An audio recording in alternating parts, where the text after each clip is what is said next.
I want to spend some time in this video talking about how things that we do to the matrix affect its determinant. So there's a bunch of properties of determinants that we want to be aware of, and I just want to make sure we look at each one of them. So the first thing we want to know is what happens to the determinant when we multiply the matrix by a scalar. So the point here is that if we have some matrix, so we'll just use simple matrices, we'll call this one A, B, C, and D. If we multiply one of the rows in A by a scalar, so we'll call that K. So let's say we change the first row, AB, to KA, KB, and then we leave C and D. Then in this case, the determinant gets multiplied by that same scalar as well. So here with the original matrix A, we just could have written the determinant as the determinant of A. But the determinant of this matrix would have been K times the determinant of A because we multiplied one of the rows by K. Keep in mind that we have to multiply this scalar out in front of the determinant every time we multiply a scalar by any particular row. So if we wanted to also multiply the second row by that same scalar, such that we had here KC and KD, because we're now multiplying another row, we have to multiply again by K, and so we would have K times the determinant of A, or K squared times the determinant of A.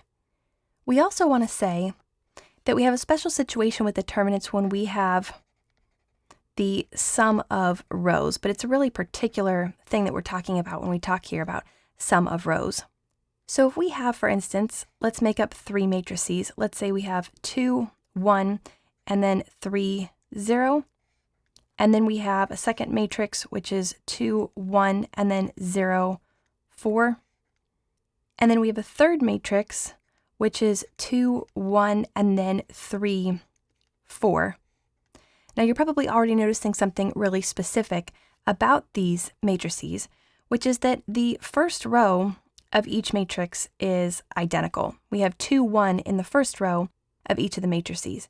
Then on top of that, the second row, if we add 3, 0 to 0, 4, we get 3 plus 0 is 3, the value here, and then 0 plus 4 is 4, the value here. So adding the second two rows together gives the second row of this kind of resulting matrix.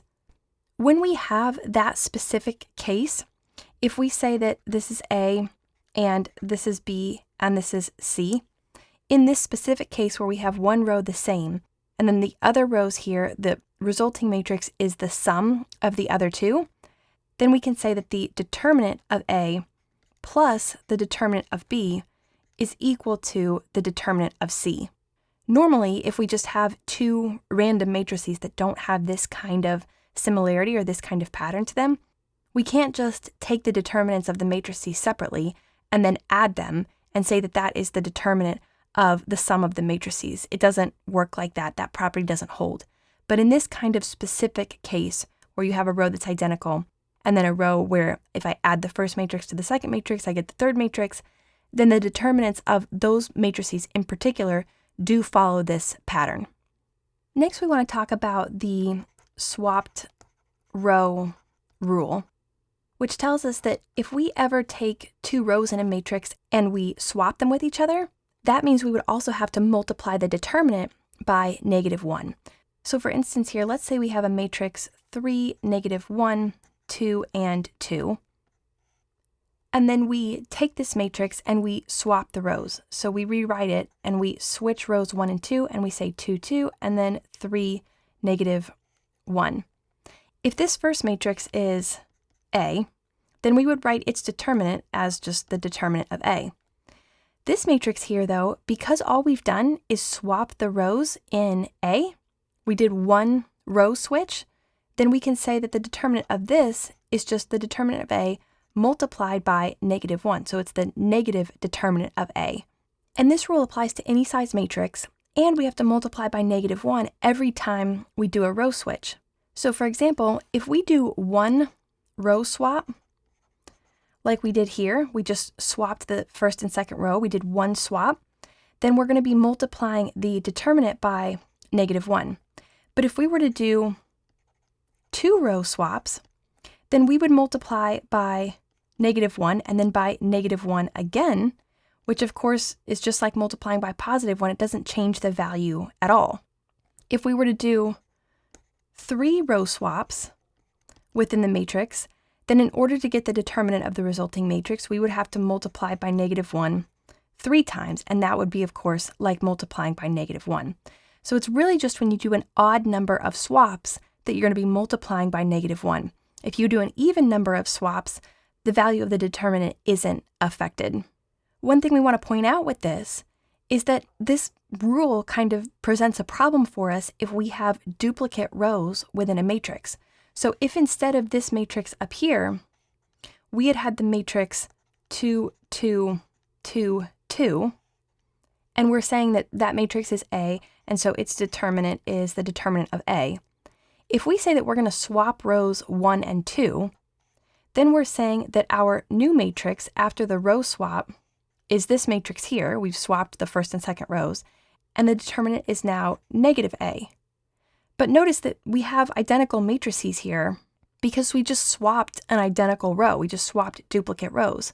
So what we realize is that the determinant of both of these matrices has to be equal. The matrices aren't any different, so of course their determinant has to be the same. So what we're really saying here is that the determinant of A has to be equal to the negative determinant of A. And what we realize is that this can only be true if the determinant of the matrix is 0. Because the only time where we have some value equal to -1 times that same value, the only time that this equation is true is when x is 0, and we can say 0 equals 0. If we pick any non-zero value, this equation doesn't hold.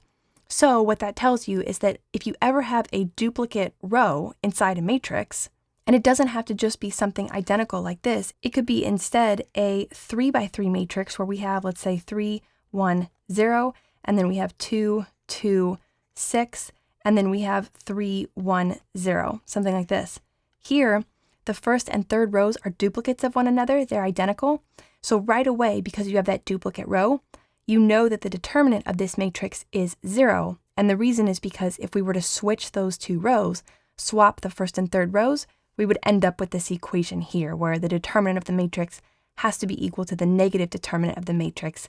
And the only way that's true is if the determinant is 0. And then the last thing we want to say, and we'll go ahead and use this matrix here.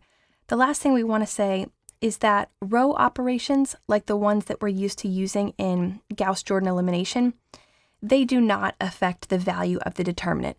Now keep in mind that sometimes the row operation is multiplying one row by a scalar.